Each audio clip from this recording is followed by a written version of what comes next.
오늘 하나님 말씀은 욥기 31장 전체입니다. 1절부터 40절까지 말씀을 교독하겠습니다. 욥기 31장 1절부터입니다. 내가 내 눈과 약속하였나니 어찌 처녀에게 주목하랴.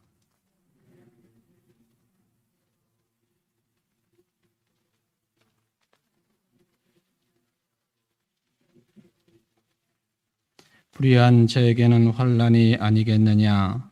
행악자에게는 불행이 아니겠느냐?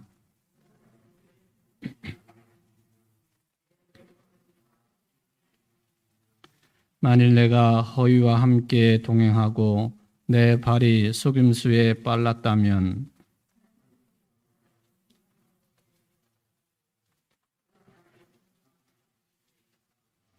만일 내 걸음이 길에서 떠났거나 내 마음이 내 눈을 따랐거나 내 손에 더러운 것이 묻었다면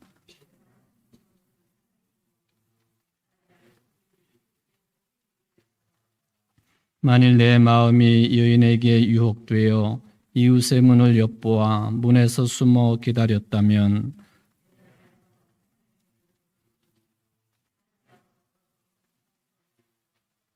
그것은 참으로 음란한 일이니 재판에 회부할 죄악이요.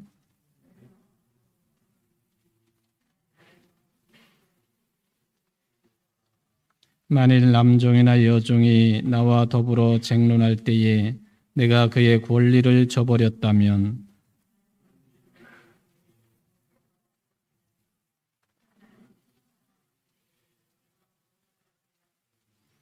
나를 태 속에 만드시니가 그도 만들지 아니하셨느냐?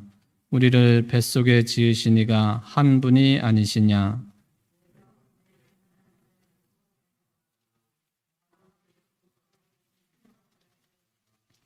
나만 혼자 내 떡덩이를 먹고 고아에게 그 조각을 먹이지 아니하였던가?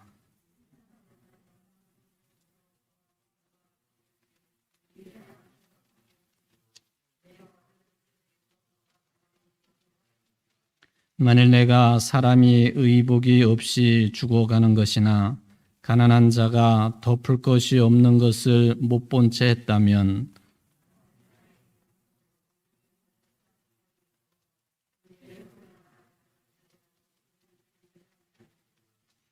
만일 나를 도와주는 자가 성문에 있음을 보고 내가 주먹을 들어 고아를 향해 휘둘렀다면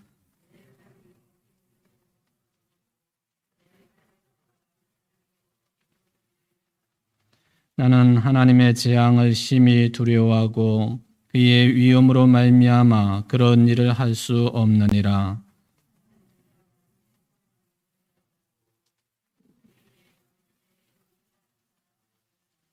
만일 재물의 풍부함과 손으로 얻은 것이 많음으로 기뻐하였다면 내 마음이 슬며시 유혹되어 내 손에 입맞추었다면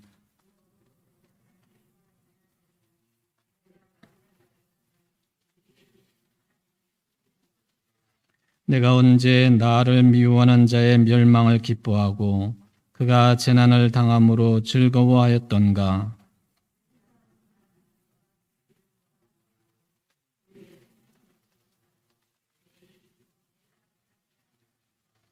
내 장막 사람들은 주인의 고기에 배부르지 않은 자가 어디 있느뇨 하지 아니하였는가?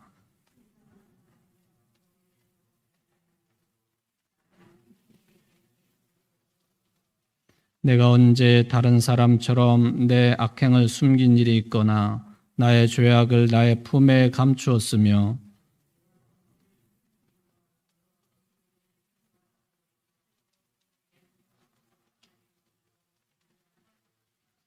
누구든지 나의 변명을 들어다오 나의 소명이 여기 있으니 전능자가 내게 대답하시기를 바라노라. 나를 고발하는 자가 있다면 그에게 고소장을 쓰게 하라.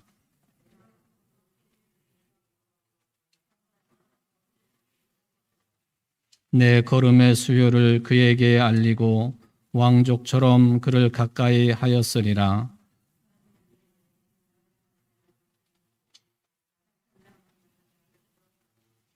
만일 내가 값을 내지 않고 그 소출을 먹고 그 소유주가 생명을 잃게 하였다면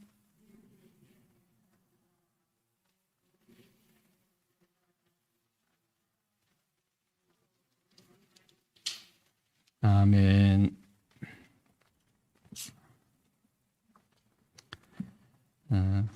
오늘부터는 뭐 몇 번에 걸칠지는 모르지만은 아마도 뭐 서너 차례 정도는 되지 않겠나 생각을 합니다.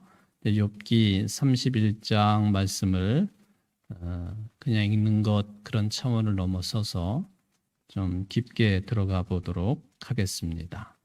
40절까지 있으니까 한 장의 분량으로는 절수로 보면은 꽤 긴 장수다라고 하는 것을 알 수가 있겠습니다. 이제 뭐 여러 내용들이 포함이 되어 있는데 제가 전능자에 대한 항소라고 하는 제목을 붙였습니다. 우리가 계속해서 욥이 세 친구들과 일종의 신학적인 논쟁, 그리고 좀 더 우리에게 가까운 용어로 보면은 신앙적인 논쟁, 또 좀 더 깊이 들어가면은 하나님은 누구이신가, 어떤 분이신가, 이런 문제를 놓고 아주 신랄하게 논쟁을 벌이고 있습니다. 바로 이 31장은 어찌 보면은 그런 논쟁의 마지막 부분이다. 그렇게 이제 정리가 될 수가 있겠습니다. 다 끝난 내용이다라고도 볼 수가 있겠죠. 그 욥기 4장부터 이제 31장까지 많은 분량이 욥과 욥의 세 친구들 사이에 논쟁이었습니다. 그러니까 저도 이렇게 여러분들과 함께 말씀을 나누면서 어느 때는 뭐 비슷비슷한 내용들이 계속 진행이 되니까 좀 이렇게 전하기가 좀 민망할 때도 있었고, 또 같은 표현을 계속 반복을 해야 되는 부분도 있어서 그런 생각이 들기도 했는데, 어쨌든 이 31장으로 말미암아 욥과 세 친구들의 논쟁은 끝이 나는 것이다 하는 것이죠. 앞으로는 32장부터 보면은 뭐 친구라고 할 수도 있겠고요. 또 다른 한 인물이 등장을 해가지고 이야기를 하는데 이것도 아주 긴 내용입니다. 그 주인공이 누구냐 하면은 엘리후라고 하는 이름을 가지고 있는 사람이 나와가지고 길게 이야기를 하지요. 그리고는 이제 뭐 결론이 되겠는데 그런 다음에 하나님께서 또 여러 장에 걸쳐서 말씀을 하십니다. 물론 그 중간에 욥이 간단하게 하나님께 질문하는 내용도 있기는 하지만은 이렇게 엘리후가 길게 이야기를 하고 하나님께서 말하자면은 나타나셔서 여러 장에 걸쳐 말씀을 하심으로 인하여 욥기로 보면은 이제 이 뭐 끝을 맺는 그런 흐름을 가지고 있다고 볼 수가 있겠습니다. 그리고는 이제 욥기가 42장으로 되어 있는데 42장 이야기의 결론입니다. 42장 아마 이제 이번 토요일부터 성서인문학대학을 다시 이제 봄학기 개강을 하는데 단톡방에 들어와 보신 분들은 이번에 본문이 욥기구나 하는 것을 확인을 하셨을 거예요. 욥기 중에서도 가장 마지막 장인 욥기 42장을 본문으로 선택을 했습니다. 그때 너는 어디 있었느냐 하는 게 이제 제목이 되겠죠. 그때 너는 어디 있었느냐? 그때는 내가 세상을 창조할 때에 내가 전능자로서 창조자로서 없는 상태에서 유를 창조하시는 그때에 너는 어디 있었느냐? 너 그때 있지 않았다. 그런 이야기죠. 그러면서 뭘 그렇게 말이 많으냐? 욥에게 하나님이 하시는 말씀이죠.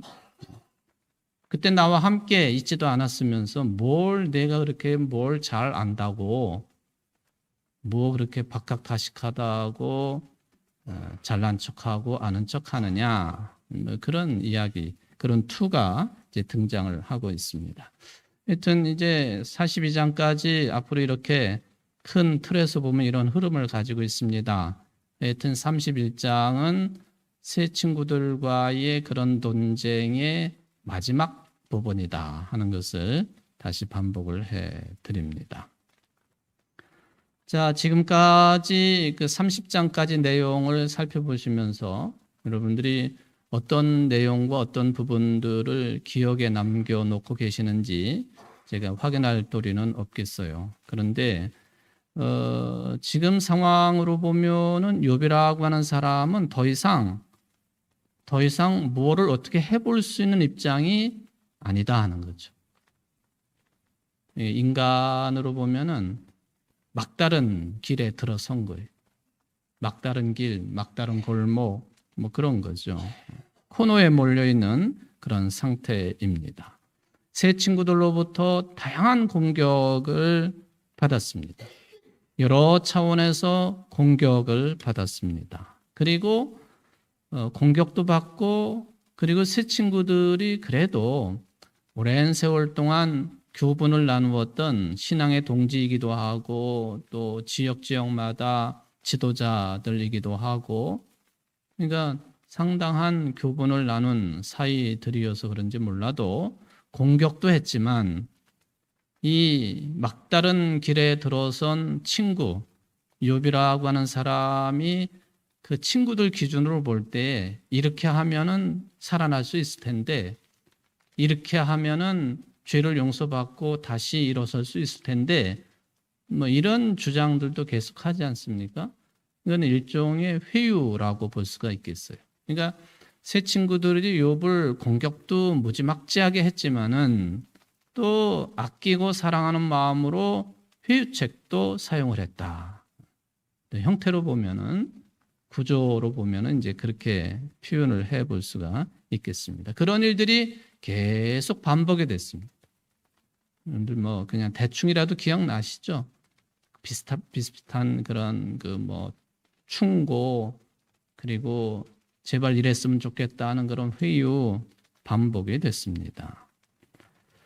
더군다나 이제 그 우리가 30장, 29장과 30장을 함께 다루면서 아주 대비되는 내용이 이제 기록이 되어 있는데 특히 30장을 보면은 29장에 비해서 젊은이들로부터 모든 계층의 사람들에게서 존경의 대상이었던 욥이 완전히 그런 관계도 다 파괴가 되어져 가지고 이제는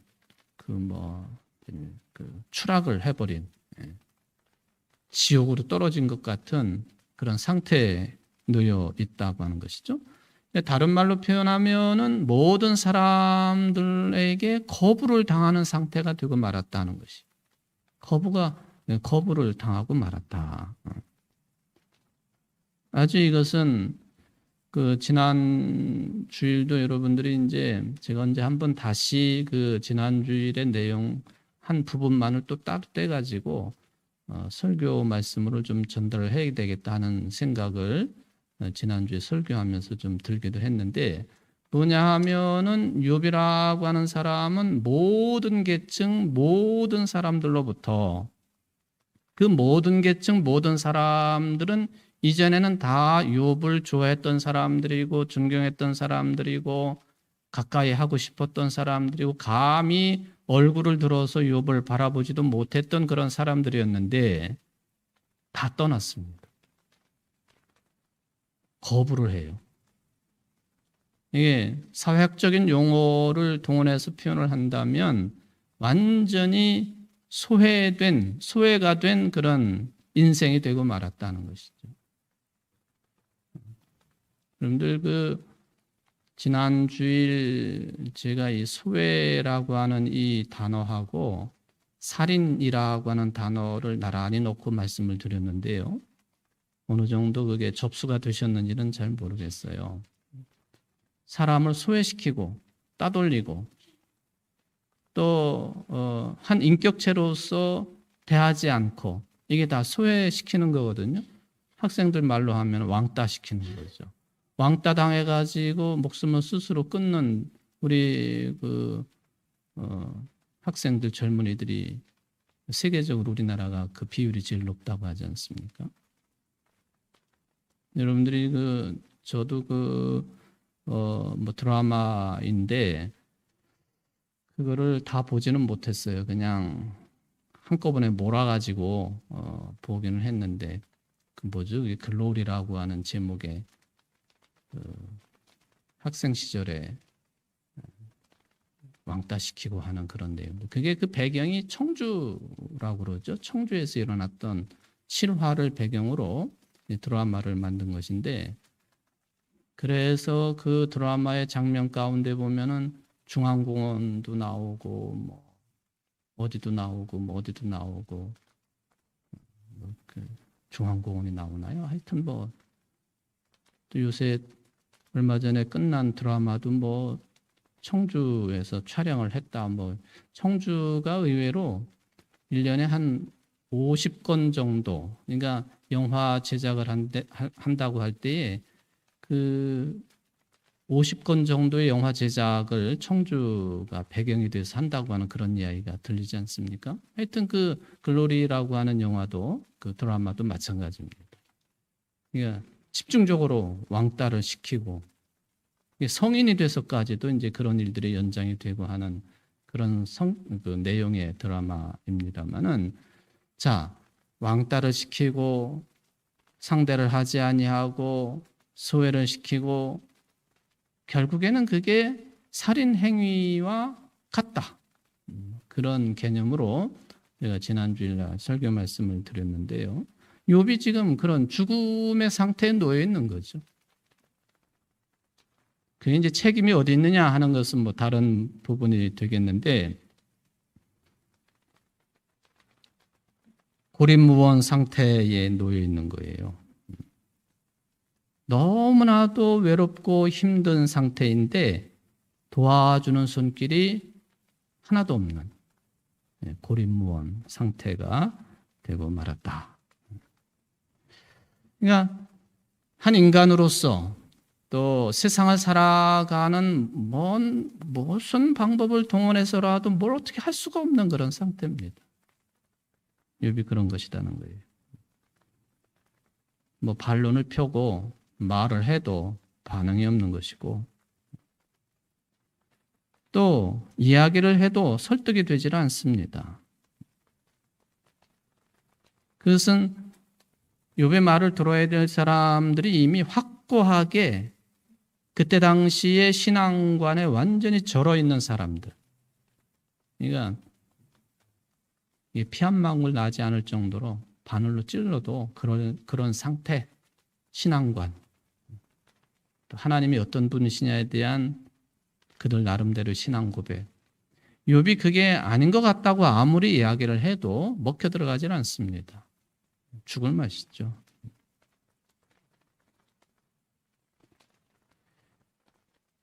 이런 현상은 뭐 지금도 우리 주변에서 많이 벌어지고 있는 거죠.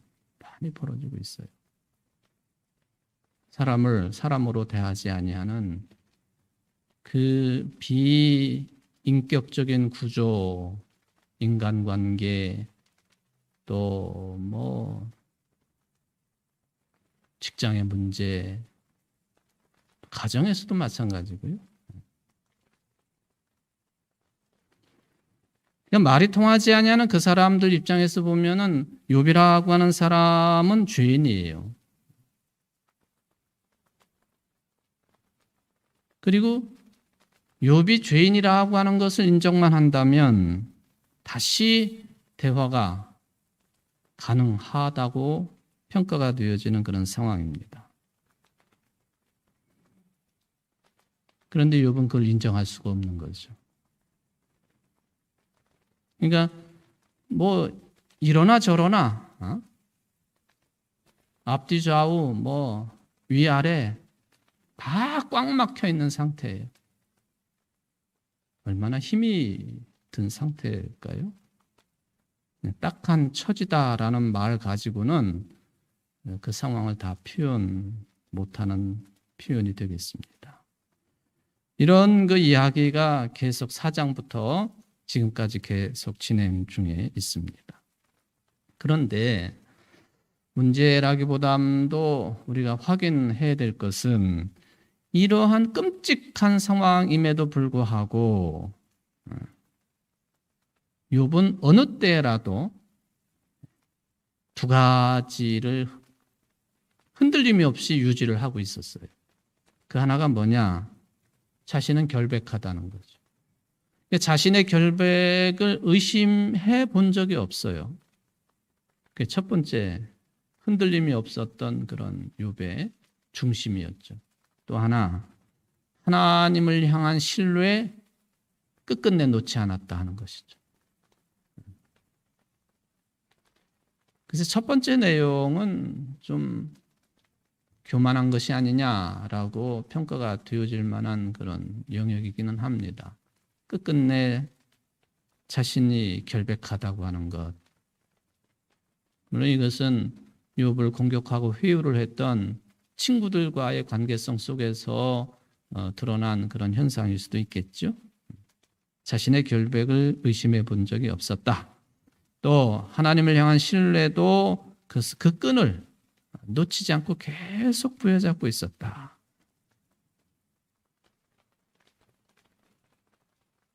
그러니까 어지간하면은 웬만하면은 그냥 좋은 게 좋은 거다 하고 친구들도 그렇게 욥이 넘어가 주기를 바랬던 거고 또 우리가 보기에도 좀 너무 안타깝지 않습니까? 아유, 이때쯤 돼가지고 좀 모른 척하고 이렇게 다 놔버리면 좋았을 것을.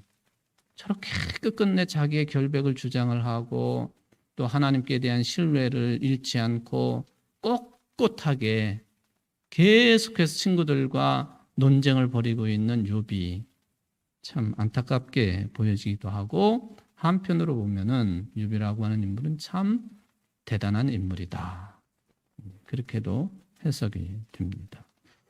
현실과 적당하게 타협하는 것, 그런 걸 보고 우리는 처세술이 좋다. 그렇게도 말하지요. 처세술이 좋아가지고 현실과 야합을 하고 타협을 하는 것, 그게 세상을 잘 사는 것이다. 그렇게도 일면 해석이 가능할 수도 있겠고요. 근데 적어도 우리 그리스도인들은 그 내용이 그 상대가 불의한 것이라고 할 때에는 용기를 내야 될 필요가 있죠. 용기를 내야 되는 거죠.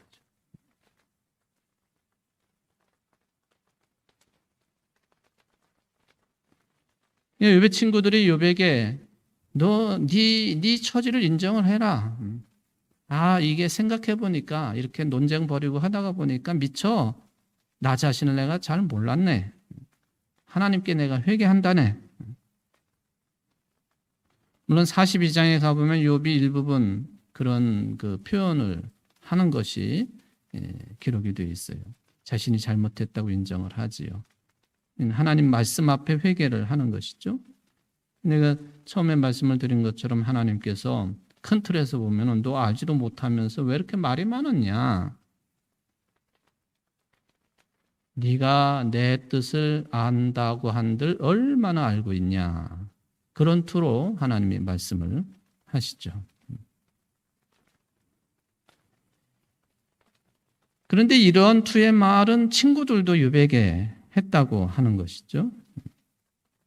그런데도 친구들 앞에서는 이것을 전혀 인정하지 않았고, 여기 이제 욥의 중요한 태도 중에 하나는 끝에 가서는 하나님 앞에 가서 그걸 인정을 하는 모습을 일정 부분 욥이 보여주고 있었다.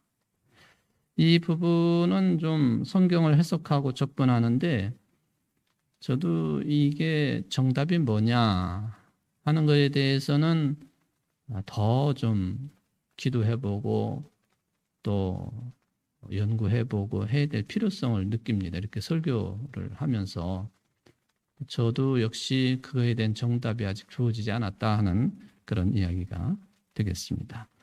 자, 1장 31장 긴 논쟁을 끝내면서 마지막으로 욥이 그때 당시에 법정에서 행해지던 하나의 방식으로 역시 자신의 결백을 변증하고 변호하고 있는 내용이 31장 내용입니다. 법정의 용어들이 이제 툭툭 튀어나오고 있다라고 볼 수가 있겠습니다. 당시에 어떤 사람의 말이 또는 그 사람의 삶이 옳은지 그른지를 판단하려고 한다면 일종의 이것은 이제 법정에서 시시비비를 가리는 그런 내용이 되겠는데요. 제가 이제 욥이 성문 광장에서 말하자면 자리를 펴고 앉아가지고 어른으로서 재판을 잘했던 사람이다. 그래서 인정받았던, 존경받았던 사람이다. 근데 재판을 할 때 기준이 뭐였느냐?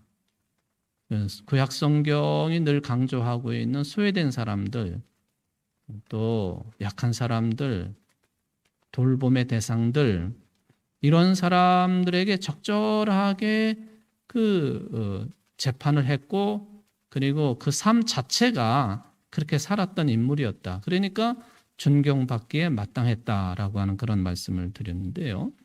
바로 이 공식적인 법정, 지금처럼 그 법원에를 가보셨겠죠, 여러분들도? 법원은 가능하면 안 가는 게 제일 좋죠. 저는 이런저런 일 때문에 저 개인적인 일보다도 이런 그 공동체적인 일 때문에 법원을 여러 차례 좀 가본 적이 있죠. 제가 제일 처음에 그 재판정에 갔던 게 여기 청주제일교회 부목사를 할 때였었습니다.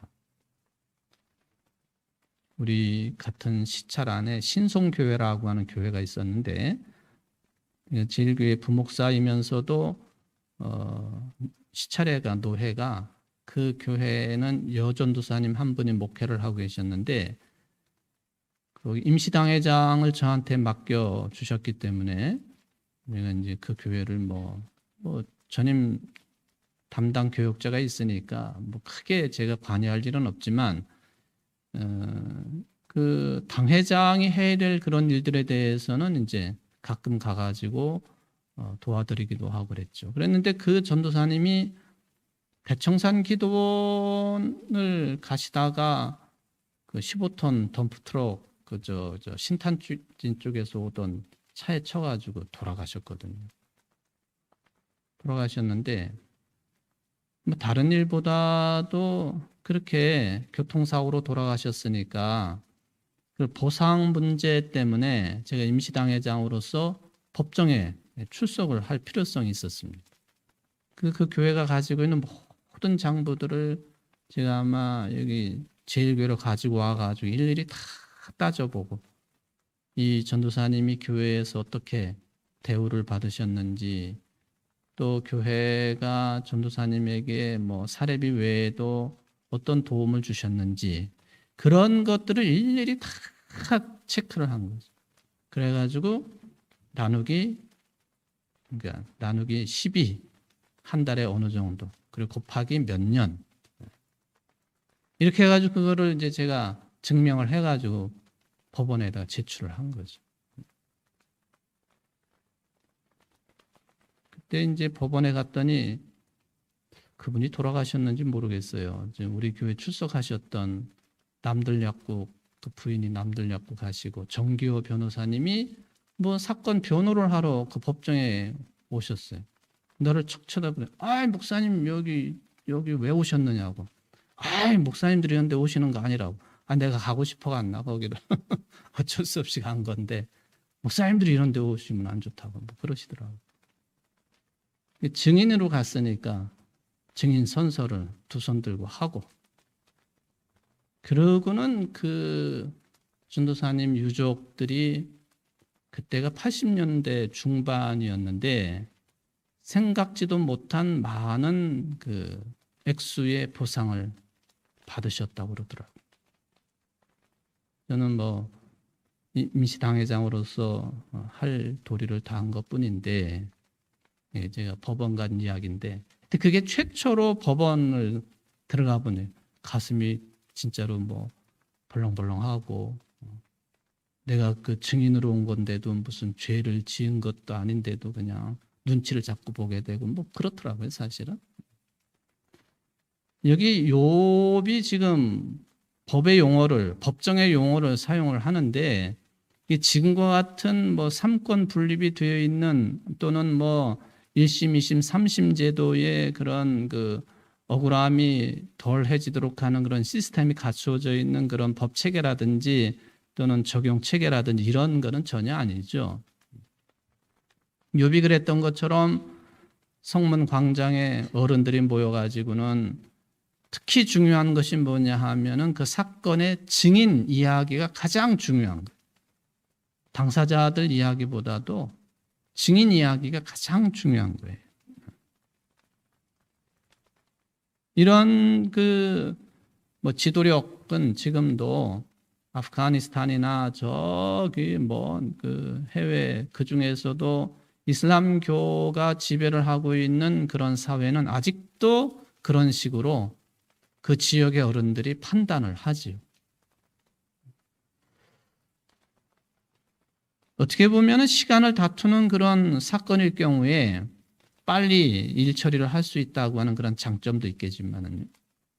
또 한편으로 보면은 정말로 죽을 때 눈을 감지 못하고 죽을 정도로 그 판단, 판결, 사건의 종료, 이것이 억울한 사람들도 엄청나게 많이 나왔을 것이라고 저는 생각합니다. 지금처럼 1심, 2심, 3심 제도가 있어도 억울한 사람들이 계속 나오고 있는데, 단 한 번의 판단으로 끝내버리는 그런 시스템 속에서 억울한 사람이 나오는 것은 당연하다고 볼 수 있습니다. 더 이상 어디다가 하소연할 길이 없는 거예요. 욥의 상태가 그런 겁니다. 더 이상 어디다가 하소연할 길이 없어요.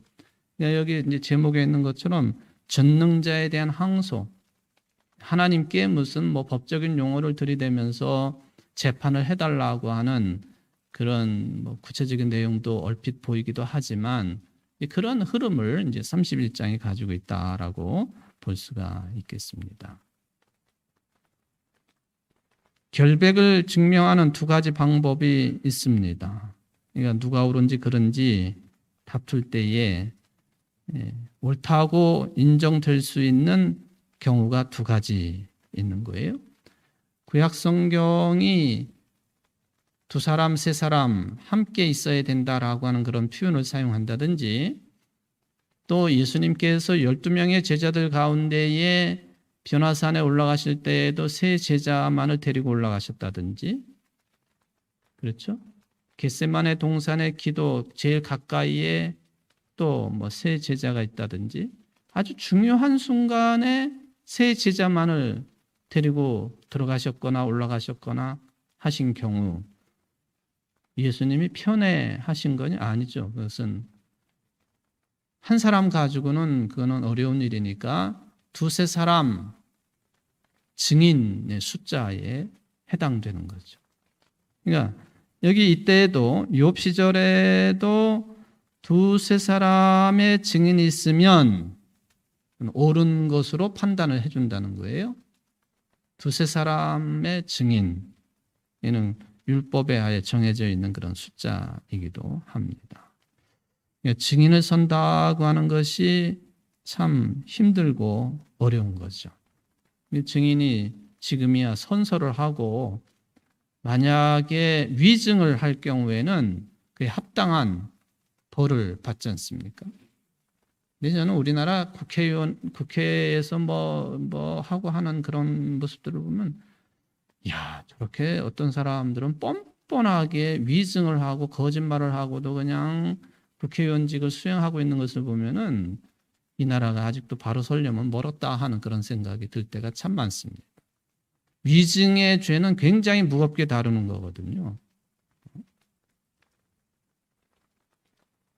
두세 사람이 증인으로 나서 가지고 일관된 그런 이야기를 하고 목격담을 주장을 하고 하면은 그 판단하는 어른들이 이거는 분명하다라고 판단을 해 줄 수 있다 하는 것이죠.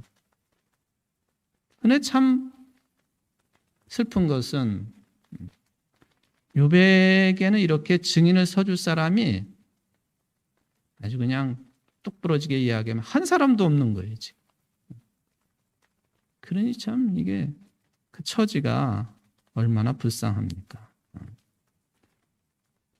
당시 사람들이 욥을 위해서 증언을 해줄 사람들이 없는 거예요.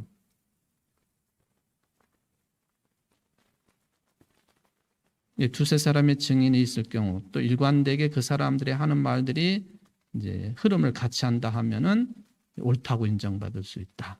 두 번째 방법이 뭐냐 하면은 스스로가 결백을 맹세하는 거죠. 스스로 결백을 맹세하는 것. 예를 들면은 내가 하는 말이 거짓말이면 내가 저주받아 마땅합니다. 예를 들면 이런 방식으로 맹세하는 거죠. 이거 쉬운 것 같지만요, 쉬운 일이 아닙니다. 우리 식대로 말하면 내 말이 거짓말이면 손에 뭘 어떻게 한다고 그러죠? 장지진다 그래요. 손가락을 태워버린다.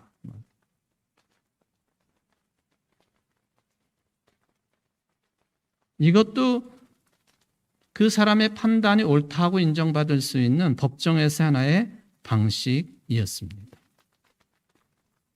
이 31장을 보면은 명확하게 그렇게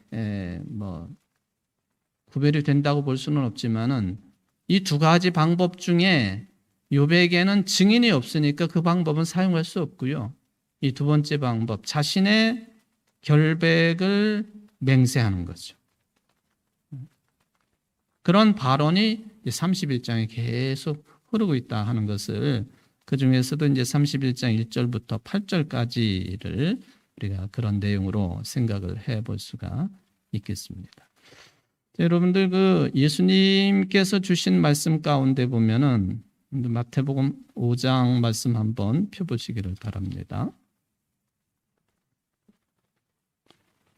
마태복음 5장 33절부터 37절까지 말씀.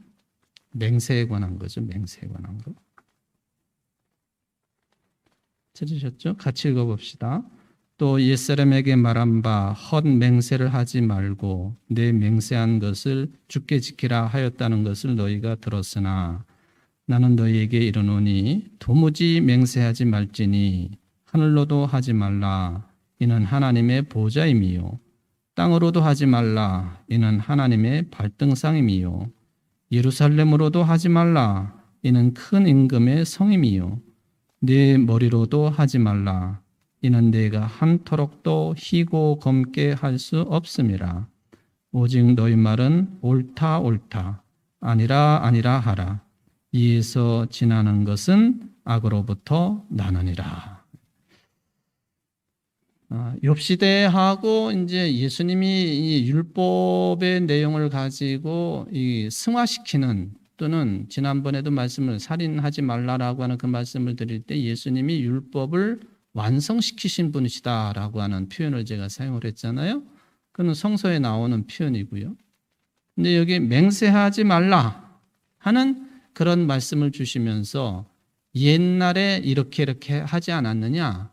그런데 34절에 보니까 나는 너희에게 이르노니 도무지 맹세하지 말라. 그렇게 요청을 하고 계시는 내용을 비교해서 읽어볼 수가 있겠습니다. 자, 예수님께서 마태복음 5장에 맹세하지 말라, 왜 그런 말을 하셨을까? 이것은 크게 보면은 이렇게 한 줄로 정리를 해볼 수가 있겠습니다. 자신의 정당성을 입증하는 것, 욥이 두 번째 방법을 택한 것처럼 자신의 결백을 증명하는 거죠. 증명하는 것이죠. 그런데 자신의 결백을 증명하고 정당성을 입증하려고 하나님을 이용하지 말아라 하는 거예요. 하나님을 이용하지 말아라. 뭐 구체적으로 하나님의 이름을 거명하지도 말아야 되고 예루살렘으로도 하지 말라고 그러잖아요.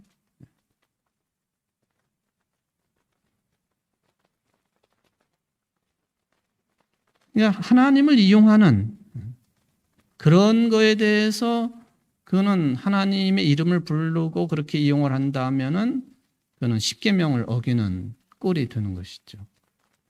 그건 하나님을 사랑하는 모습이 아니라고 볼 수가 있겠습니다.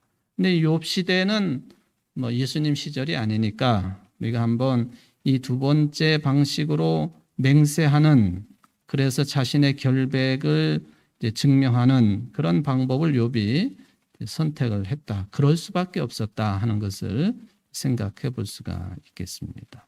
1절부터 8절이죠. 3절에 보면은 불의한 자에게는 환난이 아니겠느냐, 행악자에게는 불행이 아니겠느냐. 뭐 이거 그때 유대인들 치고 이런 내용을 부정할 사람은 없는 거예요. 그러니까 관용구처럼 사용되어질 수 있는 정해진 어떤 표현법, 뭐 그렇게도 이제 생각을 해볼 수가 있겠습니다. 자, 당연한 것을 전제로 하면서 그럼에도 불구하고 욥은 자기 자신이 당한 재앙, 그것이 어떤 악으로부터 온 것이라든지 또는 본인 자신의 불의함으로부터 온 것이라든지 그건 아니라고 증명을 해야 되는 거예요. 이게 굉장히 어려운 상황 속에 지금 욥이 떨어져 있는 겁니다. 어떤 분들은 아유, 내 인생은 왜 이렇게 쉬운 게 하나도 없어? 그런 분들이 가끔 있잖아요. 이게 뭔 문제가, 어떤 사람들은 참 편안하게 삶을 영위하는 것 같은데 나는 왜 이렇게 매사가 꼬이고 쉽게 풀려지는 것이 하나도 없을까? 욥이 그런 거예요, 지금.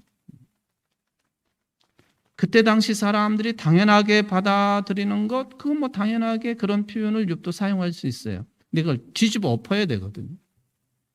근데 당신들이 생각하는 것처럼 그게 악에서부터 온 거 또는 뭐 불의로부터 온 것이 아니라고 하는 것을 욥이 증명을 해야 되는 거예요. 참 어려운 내용이죠. 답답하고. 그래서 욥이 6절에 보면은 하나님께서 나를 공평한 저울에 달아보시고 그가 나의 온전함을 아시기를 바라노라. 여기 이제 6절에 있는 이 내용, 하나님께서 나를 공평한 저울에 달아보시고 그가 나의 온전함을 아시기를 바라노라. 자신만만한 내용입니다. 하나님이 저울을 가지고,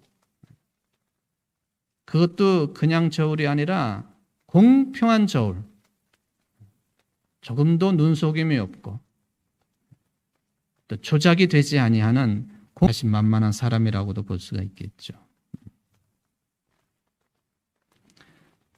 헬라 신화 가운데 보면요, 그 정의의 여신 이름이 뭐냐면 유스티치아라고 하는 그런 정의의 여신, 그런 이름을 가지고 있는 여신이 있어요.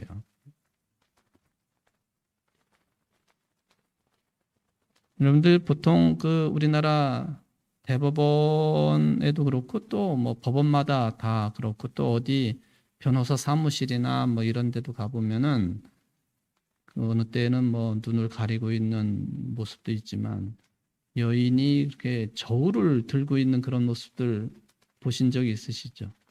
이게 다 법의 공평성을 이야기할 때 저울로 표현을 하거든요. 저울. 바로 이게 법을 공평하게 적용하겠다. 헬라 신화에 나오고 있는 그런 내용이기는 합니다. 저울 눈금으로 정확하게 구분을 하니까 말이죠. 바로 이 정의의 여신 유스티치아라고 하는 이름으로부터 탄생된 영어 단어가 뭐냐 하면은 justice라고 하는 단어예요. 정의라고 하는 단어. 이게 공평해야 된다.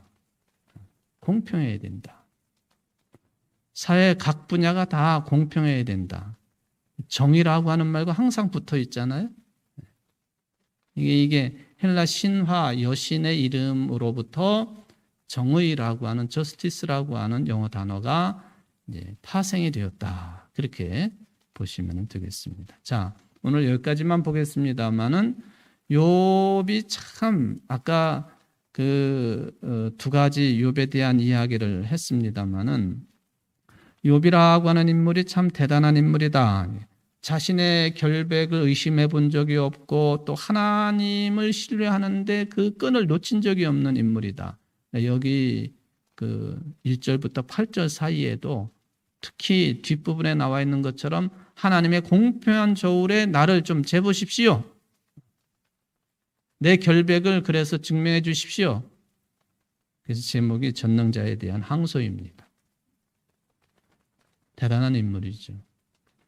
그러나 이제 42장에 가보면은 욥도 허리를 숙일 수밖에 없고 그렇게 되는 것이지만은 하여튼 다른 친구들과 비교를 해볼 때 욥의 이 당당함은 우리들이 신앙생활을 하면서 배울 측면도 많고 또 아주 꼿꼿하게 신앙관을 유지해 나가는 것, 그것도 우리가 배울 측면이다라고 하는 것을 생각을 해볼 수가 있겠습니다.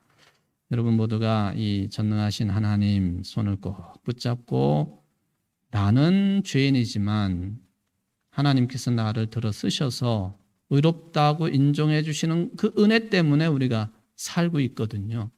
근데 이 욥 시절에는 아직 그런 어떤 신앙 논리 이런 것들이 드러나지 않은 때니까 이런 식의 표현이 나오는 것이죠. 하나님께 감사하는 여러분들 되시기를 주의 이름으로 축원을 드립니다. 자비로우신 하나님 아버지 감사를 드립니다. 이제 욥이 친구들과의 논쟁 마지막 순간에 들어섰습니다. 이렇게도 못하고 저렇게도 못하고 어떻게 해야만 이 답답함을 풀 수 있겠는지, 아니 생명의 위협까지 받고 있는 죽은 자와 같은 욥이 이제 최종적으로 하나님께 호소를 하고 있는 그런 내용들입니다. 주님, 우리들이 처음부터 끝까지 알파와 오메가가 되시는 하나님과 동행하는 삶이 되어질 수 있도록 우리의 믿음을 늘 거두어 주시고 또 우리의 믿음이 처지지 아니하고 늘 생동하는 믿음, 또 성장 성숙하는 믿음의 사람들이 될 수 있도록 은혜를 베풀어 주옵소서. 예수님의 이름으로 기도하옵나이다. 아멘.